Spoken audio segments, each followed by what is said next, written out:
अस्सलामु अलैकुम वरहमतुल्लाहि वबरकातुहू। अल्हम्दुलिल्लाह वस्सलातु वस्सलामु अला रसूलिल्लाह। मोहतरम नाजरीन, मैं हूँ आपका मेज़बान सरफराज फैज़ी और आपका इस्तकबाल करता हूँ प्रोग्राम में जिसका नाम है दूसरी शादी। मोहतरम नाजरीन, दूसरी शादी पर एतराज़ात का एक लंबा सिलसिला है और उन एतराज़ात में से एक बहुत बड़ा एतराज़ गैरत और फितरत के हवाले से है। इंशाअल्लाह ताला आज की इस एपिसोड में हम उस पर गुफ्तगू करेंगे। अहले इल्म का एक पैनल हमारे स्टूडियो में मौजूद है। मैं सबसे पहले उनका इस्तकबाल करता हूँ। अस्सलामु अलैकुम वरहमतुल्लाहि वबरकातुहू। हम लोग बात कर रहे थे दूसरी शादी पर एतराज़ात की, यानी वो लोग जो दूसरी शादी की मुखालिफत करते हैं वो मुखालिफत में क्या क्या दलीलें देते हैं। एक दलील जो है ये भी बहुत मशहूर है कि इस्लाम दीन फितरत है और दूसरी शादी जो है वो औरत की फितरत के ख़िलाफ़ है। क्यों फितरत के ख़िलाफ़ है? क्योंकि दूसरी शादी से औरत को तकलीफ़ होती है, उसकी गैरत को ठेस पहुंचती है। तो ऐसा कैसे हो सकता है कि इस्लाम में कोई इतना बड़ा हुक्म हो जो औरत की फितरत के ख़िलाफ़ हो? ये तो इस्लाम की दीन फितरत होने के मनाफी है। तो इस्लाम में दूसरी शादी की इजाज़त नहीं हो सकती, दूसरी शादी गैर फितरी है। क्या जवाब देंगे आप उसको? सबसे पहले तो ये बात तय करनी है कि शरीयत में दूसरी शादी की इजाज़त है कि नहीं है, ये असल है। फितरत की बात बाद में तय होगी। तो जब हम इस बात पे आते हैं ना कि शरीयत में आप मतलब किसी भी दर्जे में आप इजाज़त, आप 1,00,000 कंडीशन लगा के वो बात कहें, चाहे आप ये कह दें कि वो गज़वात के बाद के मखसूस हालात थे, चाहे आप ये कह दें कि वो अहद नबवी के लिए था, आप कोई भी कंडीशन लगा के कहें कि इस कंडीशन में, इस सिचुएशन में इजाज़त थी, जो भी सूरत आप कहें, हालांकि वो सूरतें सही नहीं है, तो अलल अकल ये बात साबित हो रही है कि इजाज़त है। इजाज़त है। जो भी आते हैं। अब इजाज़त जब है तो अब ये कौन तय करेगा दूसरी शादी औरत की फितरत के खिलाफ है कि नहीं है? ये तय कौन करेगा? इसकी अथॉरिटी किसको है? जी। तो आप उसमें सवाल होगा कि फितरत को पैदा किसने किया है, इंसान की फितरत को उसके अंदर वदियत किसने किया, रखा किसने है? तो अल्लाह तबारक व तआला ने। तो इंसान की फितरत का खालिक अल्लाह है और दूसरी शादी की किसी भी कंडीशन में इजाजत देने वाला भी अल्लाह है। तो उसको मालूम है ना कि फितरत के खिलाफ है कि नहीं है, गैरत के खिलाफ। ये हम क्यों तय कर रहे हैं? हम कौन होते हैं तय करने वाले? कि हमने फितरत नहीं पैदा किया, फितरत अल्लाह ने। फितरत का खालिक फितरत भी अल्लाह ने पैदा की, दीन भी अल्लाह ने नाजिल किया, दीन भी अल्लाह ने नाजिल किया, हुक्म भी, और उस दीन का ये हुक्म भी, ये इजाजत जो है वो भी अल्लाह का, ये सारी चीजें अल्लाह की हैं। तो तय भी वही करने वाला है। ऐसा तो नहीं होता कि हम तय करेंगे उसमें। तो इसलिए मालूम ये हुआ कि ये फितरत के खिलाफ यानी जो एतराज करने वाले हैं, एतराज करने वाले कहते हैं क्योंकि फितरत के खिलाफ हैं इसलिए ये दीन का हिस्सा नहीं हो सकते। हम उनकी बात को पलट देते हैं, क्योंकि ये दीन का हिस्सा है इसका मतलब ये फितरत के मुआफिक है। अब हम ये बोलेंगे कि क्योंकि हमको ये साबित हो गया कि दीन में ये हुक्म है मौजूद, तो इसका मतलब कि फितरत का हिस्सा है। अब यहाँ पे जो औरत के हवाले से फिर मजीद जो बात बढ़ती है कि भाई उसकी गैरत है, ये वाकई है कि उसकी गैरत है, उसके अंदर एक खास गैरत होती है। लेकिन ये कहना कि उसकी गैरत उसकी मुकम्मल फितरत है, गैरत जो है ना फितरत का एक जुज है जी। गैरत जो है फितरत का एक जुज है। तो जिस तरह अल्लाह तबारक व तआला ने औरत के अंदर गैरत रखी है ना, उसी तरीके से एक्सेप्ट का मामला भी उसकी फितरत के अंदर रखा है। माशाल्लाह, ये बहुत अहम बात है। फितरत में सिर्फ अल्लाह तबारक व तआला ने गैरत नहीं रखी है औरत की, फितरत में एक्सेप्ट भी रखा है। तो दोनों चीजें, तो बयान जब होता है गैरत का तो बयान होता है, लेकिन एक्सेप्ट की जो तबीयत औरत के अंदर अल्लाह तबारक औरत यानी एक मरहले में जाकर के कबूल कर लेती है अपनी शौकन को, वो लोग नहीं बयान करते। अच्छा, आप कह सकते हैं ये बात कि भाई ये आपकी बात कोई नजरी बात है, तो ये बात नजरी नहीं है, ये बात प्रैक्टिकल अमली। अल्लाह के रसूल सल्लल्लाहु अलैहि वसल्लम ने ऐसा अमल किया, सहाबा ने किया, और खास तौर पर हर जमाने में, जैसे ज़ैद भाई ने बताया था कि हर सिविलाइजेशन में, हर जमाने में, हर मजहब में होता रहा है, औरतें कबूल करती हैं। बतौर खास जो यहाँ मिसाल मैं देना चाहूंगा सैयदा आयशा रज़ियल्लाहु ताला अन्हा की, उनकी गैरत बड़ी मशहूर है। अच्छा, उनकी उम्र भी कम थी, वो कुंवारी भी थी और रसूल सल्लल्लाहु अलैहि वसल्लम से बड़ी शदीद मोहब्बत भी करती थी। तो इस तरह से उनकी गैरत और निखर करके सामने आई थी। लेकिन उस गैरत के बावजूद अल्लाह के रसूल ने सैयदा आयशा के बाद जो शादियां की, और सैयदा आयशा ने उस गैरत के बावजूद कबूल भी किया। तो मालूम यह हुआ कि ये गैरत जो है ना, ये बहुत प्यारी सिफत है। असल में गैरत जो औरत की है ना, उससे उसके औरत पने में निखार आता है। भाई वो औरत ही क्या यार जो थोड़ा सा ये ना कहे कि नहीं नहीं यहाँ ही रहना है वहां नहीं रहना है, फिर मजा क्या है? तो वो तो होना ही चाहिए। वो अगर आप ये कह रहे हैं कि जब औरतें गैरत दिखाती तो आदमी को जाहिर सी बात है आदमी की वैल्यू बढ़ जाती है। आदमी अच्छा उनके नहीं, कोई औरत अगर इतना आसानी से तैयार हो जाए जॉब कर लो तो आदमी सोचेगा ये तो मैं लगता है मेरी कोई वैल्यू नहीं उसकी नजर में। वो गैरत, यानी अल्लाह ताला ने जो औरत की फितरत में गैरत रखी है वो भी आदमी के लिए एक फायदा उठाने की चीज है जी। अल्लाह ताला ने कहा कि औरत जो है फायदा उठाएगी, और खास बात ना कि वो गैरत जो है उसकी ना वो हराम से रोकने में बड़ी मुआविन होती है। ये यहाँ खास बात कि अल्लाह तबारक व तआला ने जो औरत की फितरत में गैरत रखी हुई है, तो वो गैरत क्या करे, जैसे ही मर्द हराम की तरफ जाता है ना तो वो औरत की गैरत उछलने लगती है। यानी गैरत का सही मकाम वो है जहां दिखाना चाहिए जी, जहां औरतें जो हैं उनके अंदर गैरत है, उस गैरत को वहां पे दिखाना चाहिए जहां पे हराम है। बहुत अहम, थोड़ा इस पे बात कर लेना, मतलब ये इस पहलू पे थोड़ा ये अच्छा बोलते हैं इस पे जी। ये जो मतलब नाजायज गैरत, जो बेगैरत कहा करते हैं ये, कि मतलब वो बड़ी बेगैरत औरतें हैं लेकिन कहती हैं गैरत है। आप इस पे कुछ देखिए, इसके बहुत सारे पहलू हैं। अभी ये जो फितरत की बात आई ना, तो बहुत अच्छी बात शेख ने कही कि फितरत तो कौन तय करेगा। अभी एक बात ये है कि ये सवाल कौन उठा रहा है कि ये फितरत के खिलाफ है कि नहीं। मुसलमान उठा रहे हैं या गैर मुस्लिम उठा रहे हैं? अगर मुसलमान उठा रहे हैं तो चूंकि कलमा पढ़ चुके हैं उनको उठाने का हक ही नहीं है जी जी। और अगर गैर मुस्लिम उठा रहे हैं तो गैर मुस्लिम को देखो, वो तो खुली आज़ादी दे रहे हैं, जितने लोगों के साथ चाहे ताल्लुक बनाए। उनके यहाँ तो गैरत का कोई इंग्लिश में वर्ड नहीं, क्योंकि अंग्रेजों के यहाँ गैरत नहीं होती है। तो फिर ये कहाँ से ये बात आ रही है कि ये फितरत के खिलाफ है? मोमिन को तो सवाल उठाना नहीं चाहिए। और अगर वो लोग इस मामले में उठाते हैं दूसरी शादी, लेकिन जब जनाकारी की बात होती है, बदकारी की बात होती है, तो वहां ना कोई फितरत की बात, ना कोई गैरत की बात, कुछ नहीं होती। अच्छा, एक चीज ये भी जैद भाई मैं आपसे पूछूंगा कि ठीक है गैरत औरत की फितरत का कहीं हिस्सा है, उसके मैं इनकार भी नहीं कर रहा हूँ, लेकिन हमारे ज़माने में जो औरतों में गैरत है, क्या वो गैरत भी फितरत का हिस्सा है? यानी हमको ऐसा लगता है कि हमारे ज़माने की औरत की जो गैरत है वो बहुत ज़्यादा मसनूई है। यानी वो जो गैरत हो गई है वो एक काफिराना माहौल में रहकर, काफिराना तहजीब में रह करके एक हद से ज़्यादा बढ़ी हुई गैरत है। हद के अंदर गैरत रहे जो आदमी को हराम काम से रोके, वो गैरत तो बहुत अच्छी है औरत की। लेकिन हमारे यहाँ जो हद से बढ़ी हुई गैरत है, यानी बाज़ मरतबा औरत जो है वो खुदकुशी तक करने की धमकी देती, बल्कि अमलन वो कोशिश भी करती है खुदकुशी करने की। तो ये जो गैरत है ये प्रोपेगेंडे के असर से है, माशरे का प्रोपेगेंडा है, माशरे का दबाव है, ये फितरी गैरत नहीं। आपका क्या ख्याल है इस बारे में? देखिए, यहाँ पे क्या मामला है ना, एक इंसान पर माहौल का असर तो पड़ता है, और जिस माहौल में रहते हैं तो सोच उसी तरह से बनने लगती है जी जी। और यहाँ हम उन लोगों को दावत ना दे और हम खुद अपनी दावत को भूल जाए, अपने दीन को भूल जाए, समझने में हम खुद गलत बात समझे, तो हम क्या दावत देंगे? तो सही बात तो ये है कि ये इस चीज का असर है, प्रोपेगेंडा का असर है। लेकिन क्या वो औरतें ये देख नहीं रही कि ट्रेन जो है ये किस डायरेक्शन में जा रही है?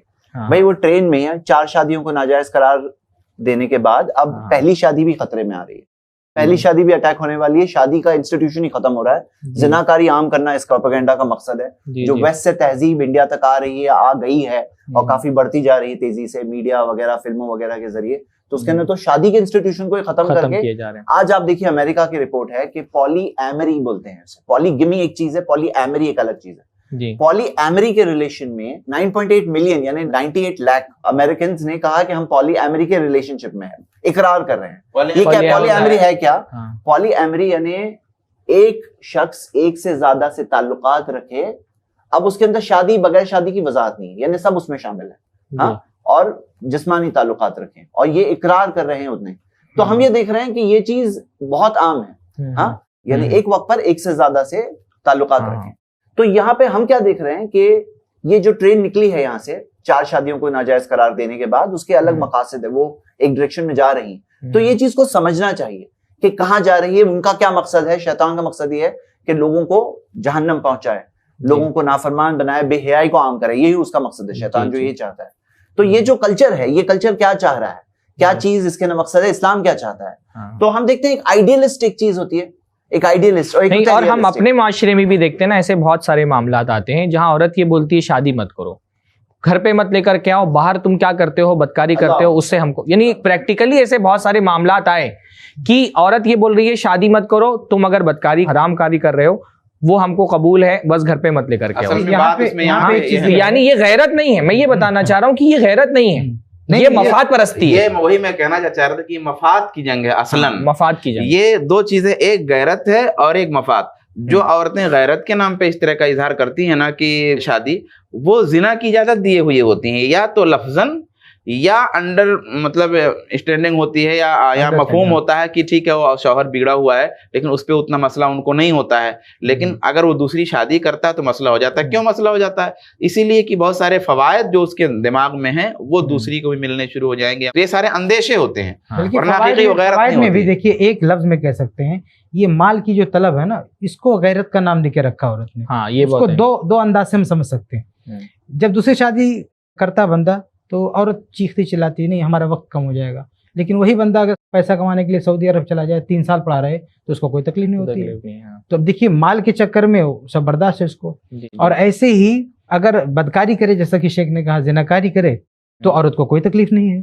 जी। हाँ, बल्कि सराहतन कहती भी है। हाँ। औरत सराहतन कहती भी है। बहुत सारे मामला है इसमें सराहतन औरत। नहीं, हमारे पास भी कई ऐसे मसले आए कि सराहतन कहती भी है कि तुम जाओ ताल्लुकात बनाओ, बल्कि ज़नाकारी भी कर लो, लेकिन निकाह नहीं कर सकते। क्यों? निकाह करोगे तो टाइम का मसला नहीं, उसको खौफ नहीं है, गैरत का कोई मसला नहीं, सिर्फ ये है कि माल तकसीम हो जाएगा। और वो किफायत भाई ने जो नुक्ता उठाया ना, ये इतना अहम है कि यही माल की तलब, ये जो आपने कहा यही माल की तलब जो घर में फसादात होते हैं एक शादी पर, नंदों से और भाइयों के हुस्न सलूक नहीं करने देती, शौहर को बहनों से हुस्न सलूक न करने देना, शौहर को उसकी माँ से हुस्न सलूक न, वो भी माल वाली बात है। उस पे मैं आ रहा हूँ। इसमें सबसे खतरनाक बात यह है कि वो जिस माल पे अपना हक समझती है उसका हक भी नहीं है।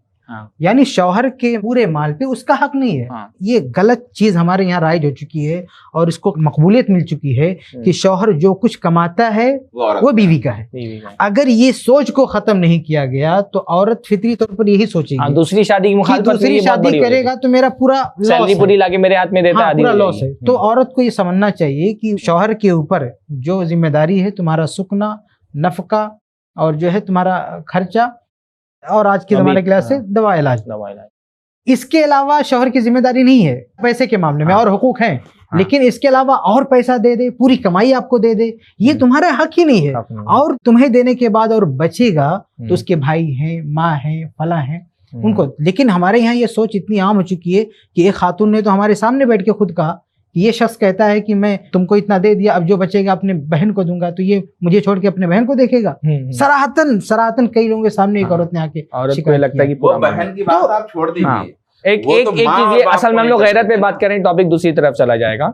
गैरत के हवाले से एक बात ये भी है ना कि ठीक है, बहुत सारे मामलात में गैरत होती है हमारी जिंदगी के अंदर, तो हम ये नहीं करते कि वो मामला खत्म कर देते हैं, गैरत का इलाज करते हैं। किसी के अगर जो है एक बच्चा होता है, 2, 4, 5 साल का हो गया, दूसरा बच्चा पैदा हुआ, तो ऐसा होता है कि पहला बच्चा जो है जरा सा गैरत में आता है, उसको अंदर हसद के जज्बात होते हैं। तो हम क्या बोलते हैं कि नहीं, पहले बच्चे को तकलीफ होती है दूसरे बच्चे से, तो दूसरा बच्चा ही मत पैदा करो। हम क्या करते हैं, पहले बच्चे की गैरत का इलाज करते हैं, उसको समझाते हैं कि भाई ठीक है, तुम जो है बच्चा है उसके साथ शेयरिंग सिखाते हैं उसको।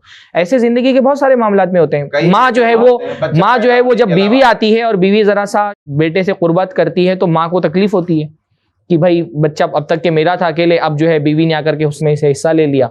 तो हम ये नहीं करते ना कि शादी मत करो क्योंकि माँ को जो है तकलीफ हो रही है। हम क्या करते हैं, माँ को समझाते हैं कि भाई इस तकलीफ को बर्दाश्त करो। ठीक है, हम ये इनकार ही नहीं कर रहे कि औरत को गैरत नहीं होती है, लेकिन उसकी गैरत का जो नुकसान है वो कम है दूसरी शादी ना करने के नुकसान के बनिस्बत। तो हम ये कहते हैं भाई ठीक है, तुमको गैरत हो रही है, लेकिन इस गैरत का इलाज करो। ये नहीं कि गैरत है तो सीधे से शादी पर भी पाबंदी लगा दो। ऐसी जिंदगी में बहुत सारे मामलात आपकी भी नजर में होंगे। एक चीज और है, हर गैरत को हम जो है महमूद गैरत भी नहीं बोल सकते, गैरत मजमूम भी होती है। जमाने जाहिलियत वाले जो दफन करते थे बच्चियों को, जहाँ उसकी एक वजह थी कि माल की कमी, वहाँ एक वजह गैरत भी थी। तो उस गैरत की उस गैरत को हम जो है तारीफ किलिंग जो होती है वो भी गैरत की वजह से होती है, तो हम गैरत के नाम पर, लेकिन वो महबूब नहीं है। अब एक बाप ये भी सोचता है बेटी पैदा होगी शादी करना पड़ेगा, उसको भी गैरत का नाम देता है, तो इसकी तारीफ तो नहीं की जा सकती क्योंकि गैरत है। दीनी एतबार से हम अपनी बहनों से तो यही कहेंगे, कुरान की आयत है सूरह बकरा की 216 नंबर की, कि हो सकता है तुम किसी चीज को पसंद करते हो तुम्हारे लिए बुरी है, और कोई चीज को तुम नापसंद करते हो तुम्हारे लिए अच्छी है। अल्लाह जानता है, तुम नहीं जानते। जी। तो अल्लाह जानता है, अल्लाह ताला ने जब ये चीज शरीयत में शामिल की है तो वो कैसे अच्छी है, हमें चाहे हिकमत समझ में आए या ना समझ में आए, अल्लाह ताला पे भरोसा करते हुए बहनों को अपने आप को काउंसिल करना चाहिए। और यकीनन हर चीज के लिए, हर तकलीफ के लिए अजर मिलता है। एक कांटा भी चुभे मोमिन को तो उसके गुनाह माफ होते हैं। तो अगर तकलीफ हो रही है, लेकिन जब अल्लाह की फरमाबरदारी है, हम इस्लाम में हम कलिमा पढ़ने वाले हैं, तो फिर एक सरेंडर करने वाला मामला है। और यकीनन जो फरमा बरदारी के ताल्लुक से, शौहर की फरमा बरदारी के ताल्लुक से जो सारी हदीसें हैं, जो नबी सल्लल्लाहु अलैहि वसल्लम ने फरमाया कि जो कोई औरत 5 वक्त की नमाज पढ़े, रमजान का महीना रोजा रखे, अपनी पाकीज़गी की हिफाजत करे, इफ़्फ़त की हिफाजत करे, वो ताज ज़ौजहा, और अपने शौहर की फरमा बरदारी करे, तो कीला लहा, उससे कहा जाएगा कि जन्नत के जिस दरवाजे से दाखिल होना है दाखिल हो जाओ। तो फरमा बरदारी जहां है, तो ये तो एक बात है कि भाई शौहर अगर कर रहा है, अल्लाह ताला ने जो जायज किया है वैसा काम कर रहा है, तो थोड़ा अपनी काउंसलिंग वो खुद भी करे। तो क्या ऐसा नहीं लगता है कि ये चीज जो जन्नत के जिस दरवाजे से दाखिल होना है हो जाओ, वैसी बशारत वाली चीज, इतनी बड़ी खुशी वाली, बड़ी खुशखबरी के लिए वो हमेशा हमेशा की जन्नत, ये तो वक्ती तकलीफ है, वो तो हमेशा की खुशी है। अच्छा, तो तकलीफ से भी एक जहन में एक नुक्ता ये आ रहा है कि ठीक है, औरत को पहली, यानी हमारे यहाँ आमतौर पे जब दूसरी शादी की बात होती है तो सिर्फ पहली बीवी के नुक्ते नजर से देखा जाता है कि पहली बीवी को तकलीफ हो रही है, पहली बीवी को गैरत आ रही है, ठीक है, उसको तकलीफ हो रही है। लेकिन आप ये देखिए ना कि वो जो दूसरी औरत है उसकी जो तकलीफ है, यानी उसने जिस मुतल्लका को सहारा दिया शादी करके, कोई बेवा है, कोई ज्यादा उम्र की कुंवारी है, इसकी गैरत के मुकाबले में उसका जो नुकसान हो रहा था वो तो बहुत बड़ा था। उसको तो सिरे से शौहर ही नहीं मिल रहा था, वो तो ऐसी ही कुंवारी बैठी रह जाती थी, बगैर शौहर की बैठी रह जाती थी। तो हमारे पास दो ऑप्शन है, अगर एक ही कि भाई इसकी दिल को ठेस पहुंच रही है, एक औरत के दिल को ठेस पहुंच रही है, पर इस ठेस से बचाने के लिए एक दूसरी औरत को सिरे से शौहर ही नहीं मिल रहा है, तो हम क्या ऑप्शन करेंगे कि भाई तुम थोड़ा सा तकलीफ बर्दाश्त कर लो, लेकिन कम से कम उसको भी तो शौहर मिल जाए। यानी दो भूखे हों और रोटी एक ही हो, तो आदमी क्या बोलेगा कि एक आदमी के पास रोटी है और वो शेयर नहीं करना चाहता, उसकी गैरत को तकलीफ पहुंच रही है, और दूसरा बेचारा वो भूखा ही है, तो हम क्या बोलेंगे, भाई तुम थोड़ा सा शेयर कर लो, अपनी तकलीफ बर्दाश्त कर लो, लेकिन रोटी जो है वो आधी आधी दोनों को मिल जाए, कम से कम दोनों का पेट भर जाए। तो औरत को गैरत है, हम इसका इनकार नहीं कर रहे, लेकिन इसकी गैरत की तकलीफ उस दूसरी औरत की तकलीफ से बहुत कम है। देखिए असल में ये ना है ना कि भाई तकलीफ तो होगी, सीधी सीधी बात है, हम औरतों से ये मुतालबा कर ही नहीं रहे हैं कि आपको तकलीफ नहीं होनी चाहिए। तकलीफ आपकी फितरी है, आपको तकलीफ होगी, ये मुतालबा नहीं है कि तकलीफ नहीं होगी, लेकिन बाज़ चीज़ों में तकलीफ बर्दाश्त करना पड़ता है, क्योंकि उस तकलीफ से ज़्यादा अहम होती है वो मसलहत जो वो काम से निकल करके आ रही है। तो आपको दूसरी शादी पर जो तकलीफ हो रही है उसको बर्दाश्त करिए, क्योंकि इस तकलीफ के बर्दाश्त करने में ही मसलहत है उम्मत की, कौम की, जमात की। एक मसला ये भी है ना, तकलीफ क्यों हो रही है उस पर भी बात होनी चाहिए। जी। तकलीफ क्या किसी जायज हक की महरूमी की वजह से हो रही है, या तकलीफ इस वजह से हो रही है कि आपकी चाहत ऐसी है, बहुत अहम बात है, तो उस पर तकलीफ करने का, आपको जो तकलीफ हो रही है वो इसलिए नहीं कि आपका कोई हक जा रहा है, हाँ। आपको तकलीफ हो रही है क्योंकि आपको एक इजाफी चीज मिल रही थी वो छिन जा रही है। जैसे एक मामला ऐसा हुआ कि एक साहब जो है वफात हो गई ज्यादा उम्र पे उनकी, तो बेटों ने सोचा कि शादी करा देना चाहिए अब्बा की, तो अब्बा की शादी करा दी, यानी 55 के ऊपर उम्र हो चुकी थी, शादी करा दी कि इतनी उम्र हो गई हम ख्याल नहीं रख सकते, तो शादी करा दी। शादी कराने के बाद अब वो उनको उम्मीद नहीं थी, लेकिन औलाद हो गई, लड़का हो गया दूसरी बीवी से। अब पहले बेटों को ये तकलीफ हो गई कि हमारी मीरास में हिस्सा ले लेगा ये तकलीफ है, जिसमें मर्द औरत दोनों एक साथ नजर आ रहा है। अब इसमें औरत की बात, पहले बेटों को ये तकलीफ हो गई कि हमने तो शादी कराई थी खिदमत करने के लिए, लेकिन यहाँ तो बेटा हो गया, अब इसको विरासत में हिस्सा देना पड़ेगा। तो हम क्या बोलेंगे, हम बोलेंगे कि शादी मत कराओ बुजुर्गों की, हम ये कहेंगे भाई तुमको तकलीफ हो रही है, तो तकलीफ किस बात पर हो रही है, तुम्हारा तो कुछ नहीं जा रहा ना, इजाफी चीज भाई जो मिरास में तुमको हिस्सा मिल रहा था तुमने नहीं कमाया था, अब्बा की कमाई थी, तुमको इनाम के तौर पे मिल रही थी, तो उस इनाम में थोड़ा सा कमी हो गई, तुम्हारा हक नहीं कम हुआ है, वो तुम्हारा हक नहीं था मिरास में। और एक तो वो जो तकलीफ होती है ना कि शौहर जो है वो अपनी पूरी सैलरी ला करके दे रहा है, पूरा वक्त दे रहा है, अब उसने दूसरी शादी कर ली है, तो आपका कोई हक नहीं छीना जा रहा जिसकी वजह से आपको तकलीफ हो रही है। एक इजाफी सहूलत आपको मैसर थी, वो आपको नहीं मिल रही है, तो उस पर आपको तकलीफ हो रही है, तो आप ये सोच के सब्र करिए कि आपके साथ जुल्म नहीं हो रहा। औरतों ने गैरत को जुल्म की बुनियाद बना दी है कि हमारे साथ जुल्म हो रहा है, जुल्म तुम्हारे साथ नहीं हो रहा, बस एक इजाफी जो फायदा तुम्हारा हो रहा था वो नहीं हुआ। ये बात यहाँ एक वजाहत बहुत जरूरी है कि तकलीफ किसी भी वजह से उसको हो, कोई भी वजह हो, आप कोई भी वजह ले लीजिए, तकलीफ ये आप कहें कि नापसंद मतलब गैर महमूद है, क्यों तकलीफ हो रही है, जो बात नापसंदीदा है वो बात ये है कि आप रुकावट बने, आप फितना बने, आप हंगामा करें, ये एक अलग चीज है। हम ये कह रहे हैं ना, हम ये कह रहे हैं कि तकलीफ हो रही है, तकलीफ पर ये सोच के सब्र करिए कि ये तकलीफ लेकिन आपके साथ जुल्म होने की वजह से आपको नहीं हो रही है। ठीक है, ठीक बात सही है कि कोई इजाफी चीज को भी तकलीफ होती है, ठीक है भाई, आप जो कह रहे हैं ना कि कोई इजाफी चीज मिल रही थी वो गई, उसका हक नहीं है, ठीक है, इस बात पर भी अगर उसको तकलीफ होती है तो कोई गलत बात नहीं। हम ये बोल ही नहीं रहे कि तकलीफ गलत है, हम ये बोल रहे हैं कि उस तकलीफ पर ये सोच के सब्र करें कि वो जुल्म नहीं हो उसके साथ में। दूसरी शादी पर सिर्फ सिर्फ उस औरत को तकलीफ नहीं होती है, बल्कि बेटों को भी तकलीफ होती है। अगर एक आदमी की बीवी बड़ी हो गई, 40 साल की होगी, उसका बेटा है, तो तकलीफ सिर्फ बीवी महसूस नहीं करती है, बेटा क्यों तकलीफ महसूस करता है? एक और वारिस आ जाएगा, बाप का माल कम हो जाएगा, तो इस तकलीफ का कोई जवाज है नहीं। एक आदमी जब लालच पाले हुए है, जो उसका हक नहीं है, उसको महसूस करके अपना मान के क्यों तकलीफ में, क्यों अजियत में अपने आप को ये शाबान भाई बहुत अहम बात कर रहे थे वजह है कि तकलीफ एक अलग चीज है, ठीक है, हम तकलीफ तो रोक नहीं सकते अगर हो रही है, पर उस तकलीफ पर जो रिएक्शन होता है वो गलत, वही मसला है।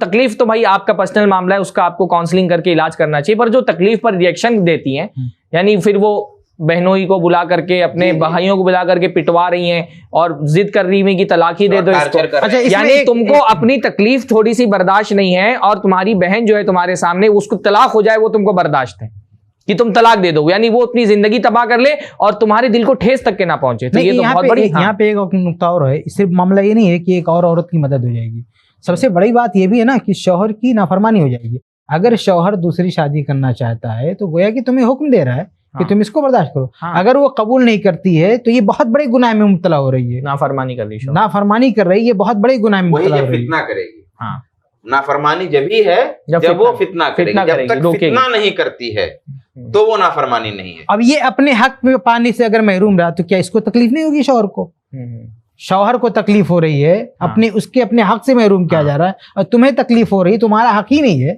उस बात पर आपको तकलीफ। तुम्हारी गैरत इसलिए है कि तुमको जो इजाफी चीज मिल रही थी वो नहीं मिल रही, और शौहर की तकलीफ तो है कि उसको बेचारे का जो हक है वो नहीं मिल रहा है उसको।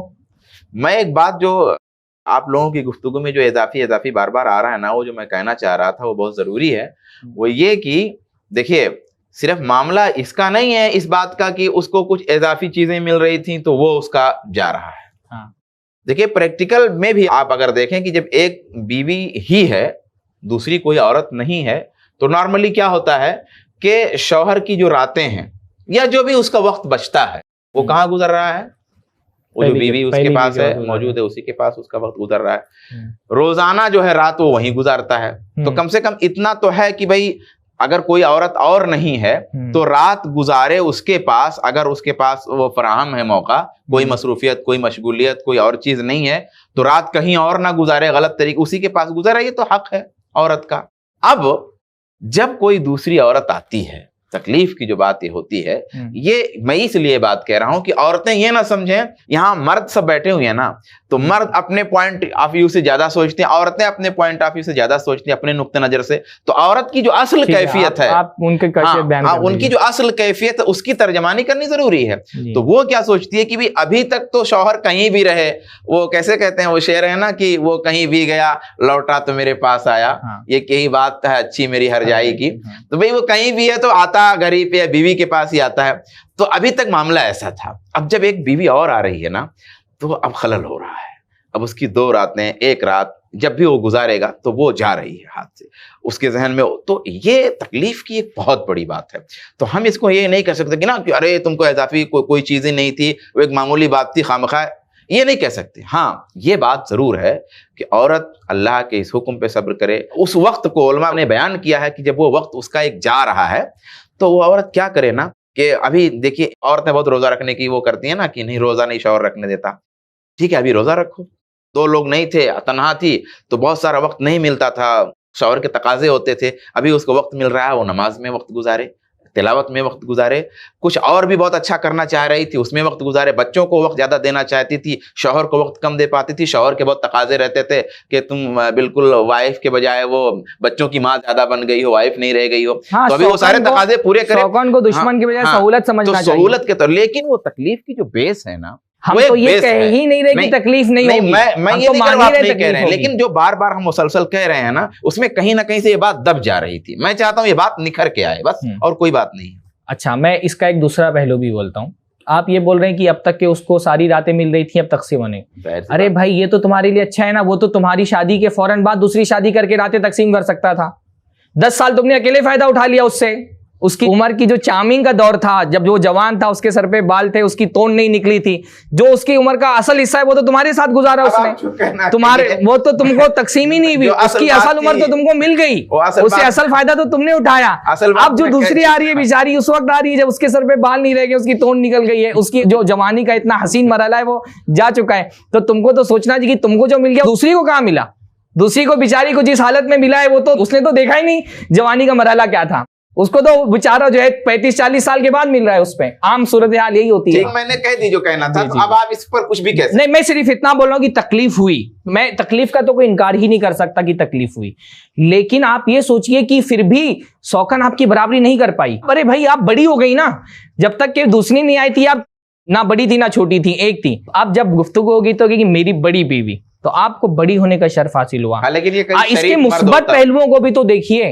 हमें ये कह रहा हूं कि तकलीफ तो होगी, लेकिन कुछ चीजें ऐसी हैं जिनको आप सोचेंगी तो वो तकलीफ कम हो जाएगी। जी जी, कि आपको जवानी का मरहला उसका मिल गया, और जो इस्तेमाल उसको वक्त का जो इस्तेमाल, और जो आपको इतना ज्यादा वक्त मिल गया, उसको एक मुस्बत पहलू ये है कि आपके पास वक्त बच रहा है। एक मुस्बत पहलू ये है कि भाई आप बड़ी बन गई हैं। और थोड़ा सा शौहरों को भी ये सोचना चाहिए कि उसका जो बड़ी होने का मर्तबा है, पहली होने का मर्तबा है, वो जरा सा अकेले में ही सही उसको ये एहसास दिलाते रहे कि उसकी कोई कमी नहीं हुई है, शौकन आने से उसको कोई तकलीफ और परेशानी नहीं आएगी। नहीं, ये बहुत एहसास भी दिलाते रहे। एक बात ही याद दिला दी कि भाई हजरत खदीजा रज़ियल्लाहु ताला अन्हा वो तो जिंदा भी नहीं है, वफात कर गई हैं। और आमतौर पे अल्लाह के रसूल सल्लल्लाहु अलैहि वसल्लम तो मतलब बीवी के सामने उस बीवी की तारीफ ऐसा तो नहीं होता था, लेकिन सैयदा खदीजा का मामला ऐसा था कि अल्लाह के रसूल बातों बातों में उनका जिक्र ले आते थे। और खासतौर पे सैयदा आयशा को उस पे जो गैरत के तौर पे एतराज हुआ। तो ये तो बहुत अहम बात है कि भाई बीवी जो पहली है ना, उसका पहली बीवी के हैसियत से जो स्टेटस है ना, वो थोड़ा रहना चाहिए, खासतौर पर मौजूदा माहौल में, वो जरूरी है। तो बहरहाल हम ये नहीं कह रहे कि औरतों को गैरत नहीं होनी चाहिए, हम ये कह रहे हैं कि गैरत हो रही है, तकलीफ हो रही है, तो उसका इलाज करिए, अपनी काउंसलिंग करिए, इसमें जो मुस्बत चीज़ें हैं वो देखिए। ख़ास तौर पे ये देखिए कि आपकी इस थोड़ी सी तकलीफ़ के बर्दाश्त करने की वजह से आपकी बहन जो बग़ैर शौहर के बैठी हुई थी, उसको एक शौहर मिल गया है, और उसका बगैर शौहर के बैठा रहना बहुत सारी मुसीबतों का बाइस बन सकता था। आप जिस औरत की मदद कर रही हैं अपने शौहर को इजाज़त देकर के दूसरी शादी करने की, बहुत मुमकिन है कि उसकी जगह पर आप होती और वो आपकी जगह पर होता, इसका भी इम्कान था। हो सकता आपके शौहर का इंतकाल हो जाता और आप किसी की दूसरी बीवी बन करके जाती, लेकिन अल्लाह रब्बुल आलमीन ने आपके साथ एहसान किया कि आप पहली बनी हैं और कोई और आपकी ज़िंदगी में शौकन बन करके आ रही है। तो इस एहसान का तकाजा यह है कि अल्लाह ताला के हुक्म को दिल से तस्लीम करिए। गैरत होगी, लेकिन उस गैरत पर ऐसा रिएक्शन मत दीजिए जो आपके लिए आपके दीन को फसाद में डालने का बाइस बन जाए। इन्हीं बातों पर हम आज के इस एपिसोड को ख़त्म करते हैं। दूसरी शादी के हवाले से और भी कुछ एक पहलू हैं जिन पर इंशाअल्लाह ताला हम अगले एपिसोड में गुफ्तगू करेंगे। आप में से जो हजरात यूट्यूब चैनल पर हमको देख रहे हैं वो चैनल को सब्सक्राइब करें और लाइक करें। ख़ास तौर पे वो ख़वातीन जो गैरत में आ करके अपनी हदें तजावुज़ कर जाती हैं, उन तक के ये वीडियो पहुँचाइए, लिंक कॉपी करके उनको व्हाट्सअप करिए, उनको टेलीग्राम पे भेजिए। अल्लाह ताला हम सबको दीन का सही फ़हम अता फ़रमाए। अस्सलामु अलैकुम वरहमतुल्लाहि वबरकातुहू। भाईचारा और ह्यूमैनिटी को आम करने में i+ TV को सपोर्ट करें। डोनेट करने के लिए डिस्क्रिप्शन में दिए गए लिंक पर क्लिक करें।